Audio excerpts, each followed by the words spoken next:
How to use voice search in Amazon shopping. In this video I'm going to show you how you can use it. First of all, open the application. So I'm in my home page. Now here on the top at the search bar you'll be able to see this small voice icon. Simply tap on it. Now tap on turn on microphone. Now you can directly use this microphone and search for the product. So simply name for the product and it will directly search the product. So as you can see, it is currently listening to me. So in this case you can directly enter the product name and say even the features and details about it.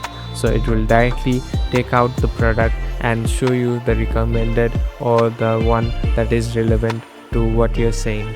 Thank you for watching this video. I hope this video will help you.